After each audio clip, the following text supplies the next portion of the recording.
ഇതിനകത്ത് ഞാനൊരു വരി എഴുതിണ്ടേ, അതിങ്ങനെയാണ്: എൻ്റെ ഇടത് കൈയിലെ ഒലിവിന്റെ ചില്ല വീണുപോയല്ലോ, എൻ്റെ വലത് കൈയിലെ യന്ത്രത്തോക്കിൻ പുകയും തീർന്നല്ലോ. ഇത് എവിടെയെങ്കിലും കേട്ടിട്ടുണ്ടോ?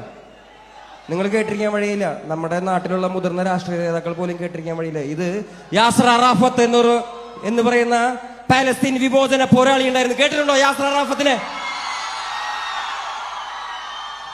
യാസർ അറാഫത്ത് UN-ന്റെ ചർച്ചയിൽ പോയിട്ട് ജനങ്ങളോട് മിണ്ടിയത് ഇങ്ങനെയായിരുന്നു: എൻ്റെ ഇടത് കൈയിൽ ഒരു ഒലിവിന്റെ ചില്ലയും എൻ്റെ വലത് കൈയിൽ സ്വാതന്ത്ര്യ സമര സേനാനിയുടെ പോരാളിയുടെ കലാഷ്നിക്കോവ് യന്ത്രത്തോക്കുമായിട്ടാണ് ഞാൻ വന്നിരിക്കുന്നത്. എൻ്റെ ഇടത് കൈയിൽ നിന്നും ഈ ഒലിവിന്റെ ചില്ല വീണു പോകാതെ നിങ്ങൾ നോക്കണേ. എൻ്റെ ഇടത് കൈയിൽ നിന്നും ഈ ഒലിവിന്റെ ചില്ല വീണു പോകാതെ നിങ്ങൾ നോക്കണേ. എൻ്റെ ഇടത് കൈയിൽ നിന്നും ഈ ഒലിവിന്റെ ചില്ല വീണു പോകാതെ നിങ്ങൾ നോക്കണേ.